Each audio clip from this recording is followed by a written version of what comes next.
evening and welcome to Primetime Lawmakers, GPB's nightly coverage of the Georgia General Assembly. It's the 11th legislative day of the 2012 session. I'm Scott Slade. Coming up in tonight's program, a bill to ban illegal immigrants from attending public colleges and universities in Georgia is considered by the House Higher Education Committee. A measure allowing hunting with silencers passes the Senate. Supporters say it's a hearing safety issue. It's Education Week on Lawmakers, part of GPB's ongoing effort to improve the graduation rate in the state. Tonight's topic, Complete College Georgia, an initiative to encourage targeted students to complete a four-year degree.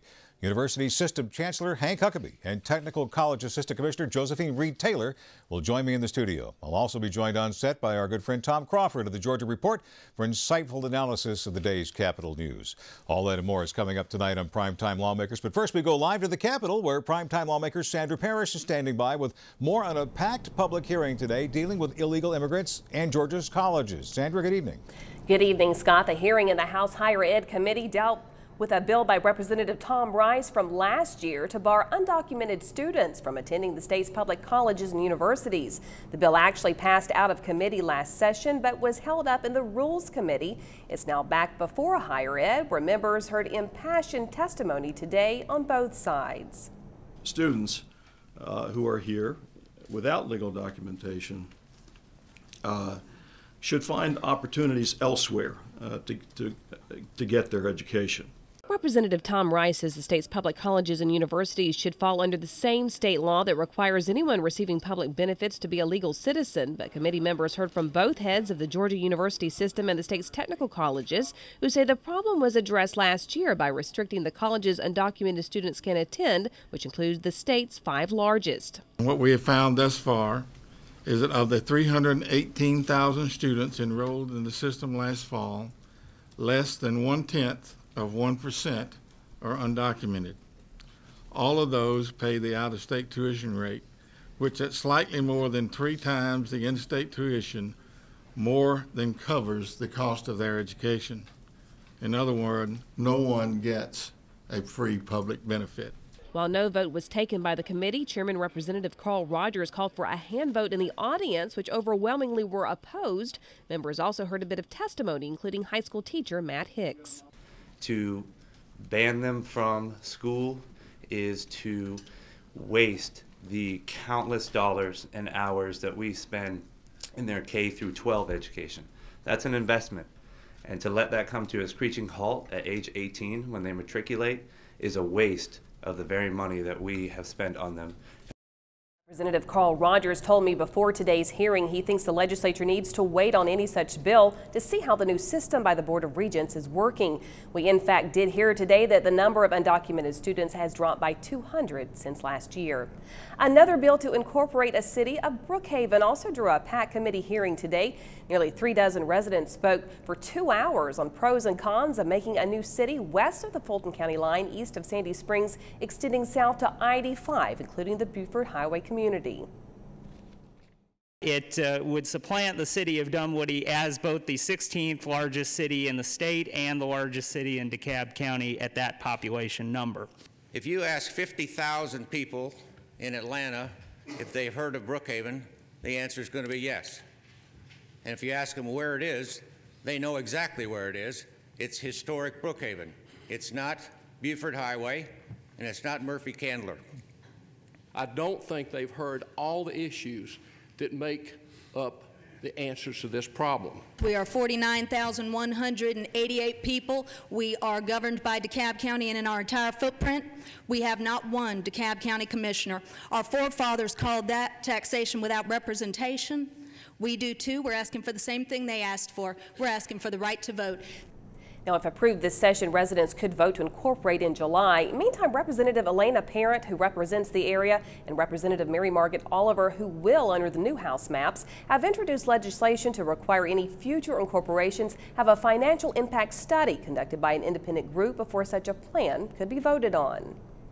I would like a financial analysis that's a meaningful analysis for all our citizens to be part of the legislative process for creating cities. It's not just what is the financial impact on folks that would be in this new city, it's also what's happening to the county, what's happening to other cities in the county.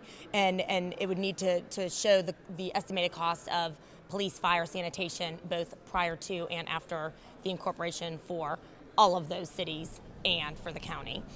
And of course, that was Representative Elena Parent and Representative Mary Margaret Oliver. Both tell me they feel the process is being rushed and would not support incorporation at this time. We told you yesterday about plans that the House and Senate Democrats have to shore up the Hope Scholarship. They filed bills ranging from bringing back a family income cap to lowering the GPA requirements for technical college students receiving the Hope grant. But Governor Nathan Deal today told reporters that despite some estimates that Hope will be paying half of tuition costs within 4 years, he thinks it's too soon to make any more changes to the lottery-funded program right now. I think it is dangerous to start changing something when you don't really know the full impact of the changes you've already made in the previous year. And Representative Carl Rogers, chair of the House Higher Ed Committee, also told me today he thought it was too soon to make any changes, that much of the problem could be solved if everyone would simply buy more lottery tickets. Reporting live, I'm Sandra Parrish for Primetime Lawmakers. Thank you very much, Sandra. A Senate committee is looking to pick up where it left off last session and seal the deal to make drunk driving penalties more severe. The Senate Special Judiciary Committee today considered legislation sponsored by Senator Donzella James that would strengthen the laws on drunk driving with a child in the car. The bill also looks to prevent habitual drunk drivers from operating a car by mandating an ignition interlock be installed on a person's second conviction. An ignition interlock is a device that prohibits a car from being started by persons whose blood alcohol level is over the legal limit. Due to technical reasons, the bill was not voted on today, but should appear in committee soon. Some changes are coming to the Georgia Aviation Authority that could save up to $1 million in air cost under legislation considered by the Senate Transportation Committee today. The measure, sponsored by Senator Butch Miller, will transfer aircraft and other assets back to the Department of Natural Resources and the State Forestry Commission. According to Senator Miller, the bill would increase efficiency and reduce the cost of aviation by allowing hours to be individually purchased. The committee gave the legislation a due pass, and it moves to Senate rules. The Senate was busy today passing 5 pieces of legislation. Our Keosha Howard is standing by at the Capitol with all the details. Keosha? That's right, Scott. One of those bills seeks to give more rights to condominium owners. Senator Bill Hamrick says that owners should be able to make change when they have problems with their association.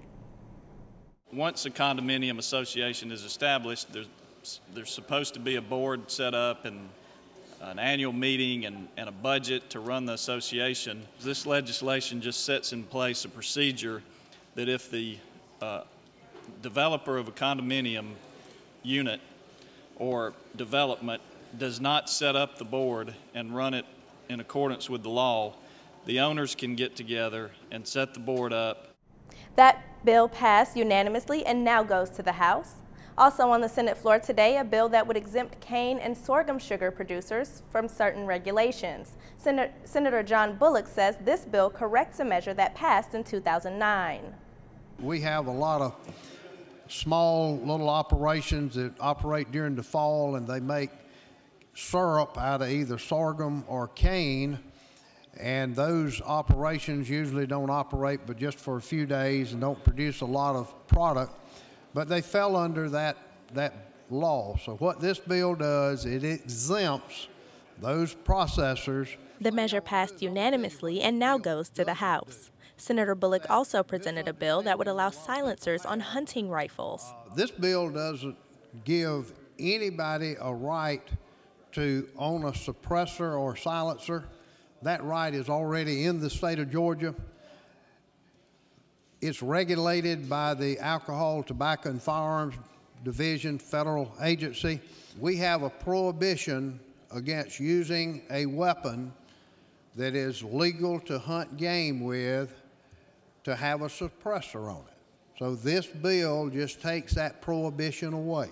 Silencers are something that kind of give away some of the things that some people aren't particularly well are up to nowadays. That's the kind of a red flag for law enforcement. Is that not right? Under the federal requirements about possessing a silencer suppressor, you have to have the proof that you have a permit to possess that silencer suppressor. The Senate approved the measure 48-5, and it moves on to the House. The Senate also passed the measure that grants one-day saltwater fishing licenses. Several years ago, when we required licenses to fish in saltwater, people coming in from out of state could only purchase a 3-day fishing and hunting combination license for $20. And what we found was that the fishing off of the piers and the bait tackle stores. Their revenues went down because people wouldn't pay $20 for their family to fish for an afternoon. The saltwater fishing bill now makes its way to the House. In other hunting and fishing news, the Senate today granted a special hunting license to young people who are terminally ill. Having passed the Senate, it also now goes to the House. Reporting live from the state capitol, I'm Keosha Howard for Primetime Lawmakers. All right, thanks very much, Keosha. Bright from the start, Commissioner Bobby Cagle was on hand at the Capitol today. He explains the state's new quality rated improvement system. What it does is allows us to set standards for quality that are above and beyond health and safety requirements that are expected of all organizations doing child care. It also allows us to assess against those sets of standards. It allows us to communicate to parents what those quality indicators are and what to look for in the way of a symbol that represents quality. And then finally, it allows us to give a rating to those programs so that parents can go to the website or look at their door, or the provider can give them a copy of what their rating is. This is for any child care setting, ages 0 to 5. It also serves children who are in after-school settings that can go all the way up into their teenage years. Commissioner Cagle says that ratings for this new initiative will be available in 2013. Until then, parents can contact Bright from the Start directly. Their website is www.decal.ga.gov. It's Education Week here in Primetime Lawmakers, all part of GPB's effort to help improve the graduation rate. Every night this week, we'll be featuring a different education topic with expert guests to keep you informed on the important education issues in Georgia. Tonight, we're very happy to welcome Chancellor Hank Huckaby of the University System of Georgia and Deputy Commissioner Josephine Reed-Taylor of the Technical College System of Georgia. It's great to have such a high-powered panel here live on GPB tonight. And this, of course, is an issue of our times, and I'm looking forward to digging into how we might be able to get more kids through our education system with degrees and certificates and diplomas. Is there any issue more important right now when you get right down to it? Long term, probably not. This issue is on the front page and the front burner for the governor and our two departments, because the studies are showing that the United States is in dire territory because we are not producing enough people ready to enter the workforce. At one time, the United States ranked #1. We have now plummeted to number 15, and this does not bode well for our future economically. We're going to get into the weeds on just how we make more Georgians' jobs ready with Dr. Reed-Taylor as well in just a moment. In fact, we're going to touch on a lot of issues tonight, including Complete College Georgia, an initiative that targets at-risk students and provides the incentive of college if they graduate from high school. Let's take a moment right now to talk about completion rates in post-secondary institutions here in Georgia. In a study conducted by the Technical College System of Georgia, for every 100 students entering 9th grade in any given year, 56 will graduate high school. Of those, 24 will go on to a 4-year college, with only 6 of those graduating. Only 13 will enter a 2-year institution, with only 3 graduating. Following that pipeline, that's a 91% loss. Complete College Georgia changes to Hope scholarships, Hope grants. They're all part of the whole system here. Well, Dr. Reed-Taylor, I want to talk to you a little bit about Complete College Georgia. And those are pretty pathetic numbers. Yeah. What we currently experience here in Georgia is about 42% of our students graduate from college. And without some kind of intervention between now and 2020, that's expected to rise only to 43%. And these are the ones who actually start college? These are the ones who actually start. And that's not a significant enough number for us. And part of our plan, what we've worked on as two systems, is to focus on increasing that number with some specific interventions on our behalf in the 60 colleges that make up our two systems. Now, how do you do that? How do you intervene? I mean, is it motivation? Is it more practical programs? Is it teaching kids a marketable job skill? What is it? It's a lot of things. One of the things that we've discovered is that time is the enemy. And students who have too much time, not enough focus on the clear pathway to graduation. Many of the students are coming in with high needs for remediation, and that is a death knell in both our systems for not graduating. Remediation, by that you mean remedial help. They're not ready for college to begin with, Chancellor? Exactly. That's correct. Sadly, given we have a low or high dropout rate, the tragedy is that so many of those who are getting a high school diploma are not qualified to do college work. And both our systems are looking very hard at different models to deal with the remediation issue. We've both come under criticism in recent years from the legislature on the amount of money we're spending on remediation. But the other side of that is that somebody's got to help these students get remediated. We cannot afford not to have these folks prepared for the workforce of the future. Do you have an idea of what it costs, this remedial instruction for college students? I mean, it's millions of dollars a year, isn't it? Oh, it's tens of millions of dollars a year between our two systems. Yes, it's very expensive.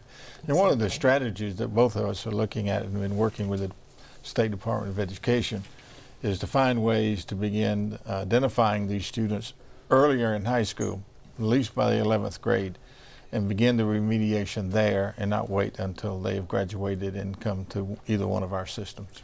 In addition to that, though, one of the things that we're trying to do as part of this Complete College Georgia is to restructure what we're doing with remediation to make students who must enroll in it more successful.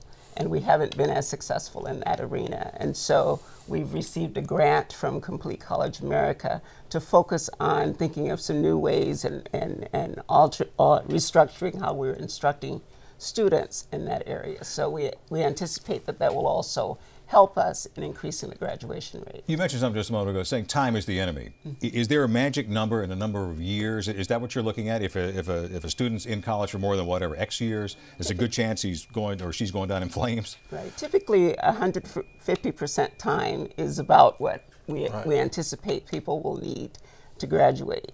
If it's longer than that, then it's more difficult. Life gets in the way. What do you mean by 150% time? For example, if it's a 2-year associate's degree, we anticipate that people will complete that in 3 years. I see.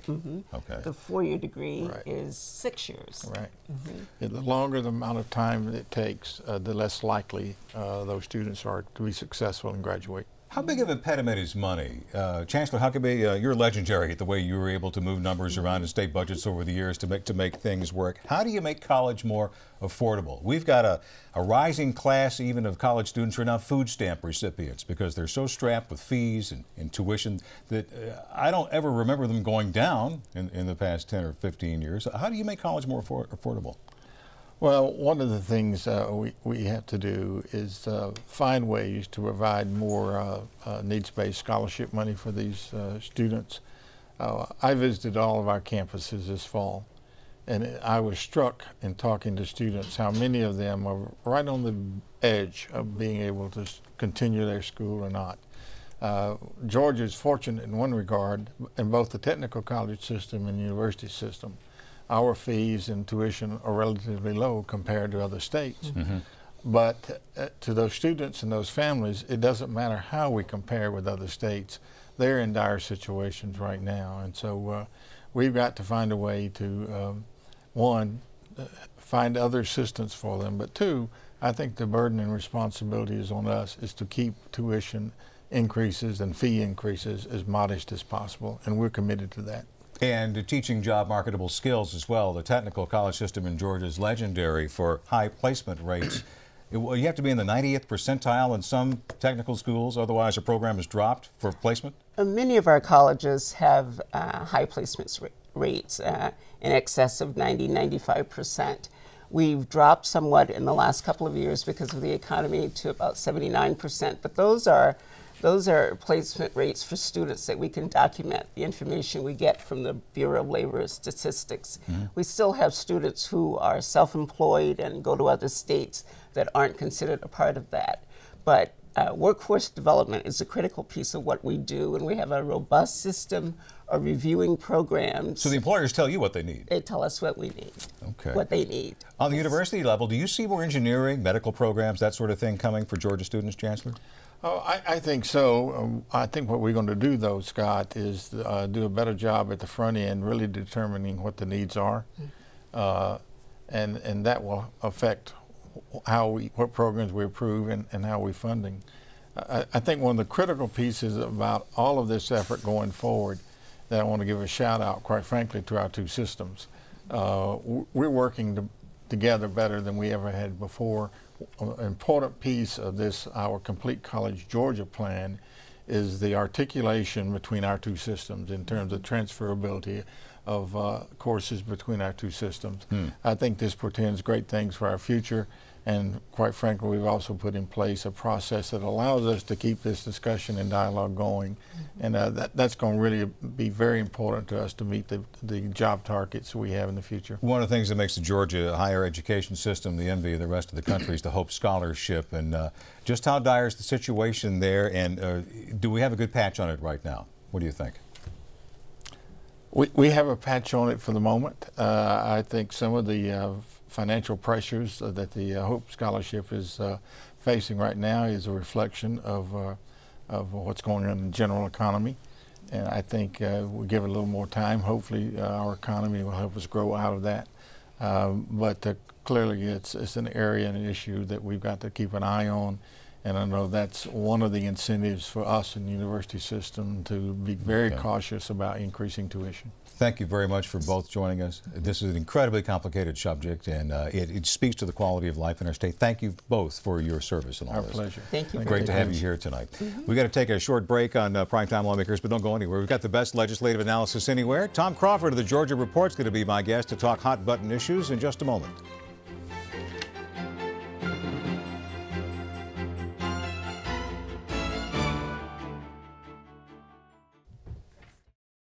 There's a lot of movement today on issues we've been following, from legal immigration to hope from hunting with silencers to DUI legislation. The General Assembly has kept our reporters hopping today. To help bring a little light to all this action, we now welcome Tom Crawford. He's the editor of the Georgia Report, online at gareport.com. He's been covering state politics for 3 decades. So what struck you today? Maybe that committee hearing about illegal presence on college campuses, or lawful presence, I should say? That's been a big issue, as you know, Scott, for the last couple of years. And one thing I'm hearing talked about is that there will be another bill involving our colleges, probably introduced in a few days, to allow guns on campuses. I think it's been motivated by a lot of the problems at Georgia Tech with some of the incidents there on campus. And what you may see happen here is that as the session goes on, as the debate on these two issues solidifies, you might see the folks say, okay, we'll set aside this immigration bill affecting colleges, but you're going to have to let us push through this bill allowing guns on campuses. It's what they call holding a bill hostage, and it's a very time-honored tactic with the General Assembly, and it would not surprise me at all if we see something like that happen in the last days of the session. So something to keep your eye on there. Boy, I'll say, you know, and of course there's a side of that argues that, well, you know, we may not need more guns on campus. This is a highly charged situation with young people and whatnot. State lawmakers not allowed to take weapons inside the Gold Dome, for goodness sake. There are places you can't take weapons in our society. Is the argument that, well, we just ought to provide more security on campuses to begin with? Well, I think that's it. And as I say, the situation at Georgia Tech, very unfortunate, has brought a focus to that particular issue, and you may well see a push on that one. So that's something we may be talking about a lot more on this program as we get along here. All right, while we're on guns, we might as well pick up another issue, hunting with silencers. The state Senate passed that bill today. Yeah, and the vote was 48-5. I thought it would be a little bit closer than that. One problem there they're trying to address is what they call feral hogs. You got a lot of hogs running wild in Georgia. They reproduce very fast, and the feeling is if you've got a silencer on your hunting rifle, you can shoot more of those wild hogs, and plus it helps us with the wild hog supper that we have the first week of every session. Aren't silencers already regulated by the feds, though? They are. This just takes a state restriction off. Right. This, if you've already got a permit to have a silencer, you can put it on your hunting rifle, basically. This is very local, but it has statewide implications. This whole idea of cityhood for Brookhaven. I don't remember an eternal fight like cityhood in this northern DeKalb County town. There are very strong forces for and against this happening. And now the legislature's involved. How's that? Well, this is a trend we've seen for the last few years. You know, they created a lot of towns, incorporated cities up in the northern part of Fulton County, Milton, Johns Creek, Sandy Springs. Then we had Dunwoody here in northern DeKalb. This is the latest iteration of this particular issue, and it turns into, generally speaking, a divide between Republican lawmakers and Democratic lawmakers, because the push for this, of course, is coming from a lot of Republican legislators. So this is really the latest chapter in a story we've seen unfolding for the last couple or 3 years. So we may see a move to make it more difficult for municipalities to declare cityhood. Well, that's what Mary Margaret Oliver is hoping to do with her bill, to slow it down, put a 2-year stopwatch on it, if you will, make them be a little bit more careful in looking at these things before they actually vote on them. Okay. Other issues here include the Hope Scholarship. The governor pretty indelible today about not being enthusiastic about people monkeying with the current patch. Yeah, and this is another Democratic-Republican split, and the governor, I think, is pretty determined that let's see what happens with the changes we made last year before we start considering any new changes. I think among the Democrats, their goal right here is to tee up an issue that maybe they can use in the elections this fall. You had some polling you talked about in the Georgia Report recently about whether or not Georgians support the whole idea of an income cap for the Hope Scholarship. Right. There's a group called Better Georgia, I think. It's a progressive political organization. They did a poll of about 800 registered voters in the state, fairly big sample, and 61% of them showed that they would support, I believe, a $100,000 income cap. In other words, if your family had an income above $100,000, you could not apply for a Hope Scholarship. And that was the way the program was in its very first years. They took that cap off as the economy got better. Of course, now that the economy's worse, they're trying to look for ways that they can perhaps make it more of a needs-based scholarship for kids from lower-income families. Do you see anyone succeeding in reopening the T-Splosh, the transportation sales tax wish list, like some Cobb County leaders would like to do to trade a bus system for asphalt? I don't think that's going to happen. And again, the feeling among the leadership, at least that I've been hearing, is that they just don't want to open up that can of worms again, because the speaker was saying last week, if you do it for Cobb County, then every other region's going to want to do it too. And there's no way you can get all that settled before that July 31st election date. You've done this a long time. Your overview of this session are things like racing along here. There's no real huge fights. No huge fights. We've gotten off to a fairly slow start. It's going to pick up a little bit, but I think everybody's ready to get this thing wrapped up a little more quickly than usual. So we'll probably see them zoom on along. It's always fun to watch the budget because that's where the real stuff is. Tom, it's always great to see you. Great to be here. Thanks for joining us, Tom Crawford. Coming up tomorrow on Lawmakers, we continue our Education Week with an issue that raises the ire of many legislators on both sides of the aisle, education funding. I'll be joined by Herb Garrett, Executive Director of the Georgia School Superintendents Association, for a frank discussion about how much we're spending on education. It's all part of GPB's ongoing commitment to improving the graduation rate. If you missed any part of this broadcast, catch it tomorrow morning when it repeats at 5:30 a.m. Coming up next on GPB, it's Georgia Outdoors. Join host Sharon Collins as she explores Georgia's two canyons. Georgia Outdoors, Grand Canyons, is next right here in GPB. And that's our broadcast for this 11th legislative day of the 2012 session. I'm Scott Slade. Join us tomorrow night at 7 for Primetime Lawmakers.